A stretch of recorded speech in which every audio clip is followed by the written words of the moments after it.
രാവിലെ നേരെ അടുക്കളയിലെത്തി കട്ടൻ ചായ ഇട്ടു. ചേട്ടനും എൻ്റെ കൂടെ എഴുന്നേറ്റ് വന്നിട്ടുണ്ടായിരുന്നു. അപ്പോൾ ചേട്ടനും ചായയൊക്കെ കുടിച്ച് എനിക്ക് കൂട്ടായിട്ട് അവിടെ അങ്ങിരിക്കുകയാണ്. അപ്പോൾ തലേ ദിവസം തന്നെ അരി വേവിച്ച് തെർമൽ കുക്കറിൽ വെക്കുന്നത് കൊണ്ട് ചോറ് വെക്കേണ്ട കാര്യമില്ല, പകരം കറി വെച്ചാൽ മതി.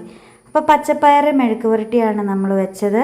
കടുകൊക്കെ പൊട്ടിച്ച് മെഴുക്ക് പുരട്ടി അടുപ്പിൽ വേവാനായിട്ട് അങ്ങ് വെച്ചു. അതിനുശേഷം കുറച്ച് പാത്രങ്ങളൊക്കെ കഴുകാനുണ്ടായിരുന്നു. അധികമൊന്നുമില്ല, നമ്മൾ അപ്പപ്പോൾ എടുക്കുന്ന പാത്രം മാത്രമേ നമുക്ക് കഴുകാനുള്ളൂ. അതൊക്കെ കഴിഞ്ഞ് ഞാനും ആ ചായയൊക്കെ കുടിക്കാതിരുന്നപ്പോഴത്തേക്കും ചായയുടെ ചൂടൊക്കെ ഒന്ന് തണുത്തിട്ടുണ്ടായിരുന്നു. നമ്മുടെ പ്രാണിപ്പൂച്ച എനിക്ക് കൂട്ടായിട്ട് ഇങ്ങനെ അടുക്കളയിൽ വന്നിരിക്കാറുണ്ട് കേട്ടോ. പിന്നെ പച്ചമീൻ വാങ്ങി നമ്മൾ കുറച്ചെടുത്ത കറി വയ്ക്കുന്നത്. അപ്പോൾ ഫ്രിഡ്ജിലുണ്ടായിരുന്നു, അതെടുത്ത് നമ്മൾ കറി വെച്ചിട്ടുണ്ടായിരുന്നു. അത് കൂടാതെ ഒന്ന് മുട്ട പൊരിക്കാമെന്നും വെച്ചു. കാരണം ആൻസൂട്ടന് അങ്ങനെ മീനിനോട് വലിയ താല്പര്യമൊന്നുമില്ല. അപ്പോൾ ആൻസിന് വേണ്ടിയിട്ടാണ് നമ്മൾ ആ ഉദ്ദേശത്തിലാണ് നമ്മൾ ഈ മുട്ട പൊരിക്കുന്നത്. അപ്പോൾ ഇത്തവണ ഞാൻ തന്നെയാണ് മറിച്ചിട്ടത്. അതിനുശേഷം നമ്മുടെ ചോറെടുത്ത് വാർത്തിട്ടു. കഞ്ഞിവെള്ളമൊക്കെ കുടിക്കാനുള്ളതൊക്കെ അങ്ങ് അടിയിലേക്ക് വാർന്ന് വന്നോളൂ, അതുകൊണ്ട് കുഴപ്പമില്ല. പിന്നെ കുറച്ച് നേരം ബാസ്ക്യൂവിൻ്റെ കൂടെ പോയിരുന്നു. ചേട്ടൻ ബാസ്ക്യൂവിനെയും കൊണ്ട് പോയി. അപ്പോൾ അമ്മച്ചിക്ക് ചൂടുവെള്ളം കുടിക്കാൻ വേണമെന്ന് പറഞ്ഞു.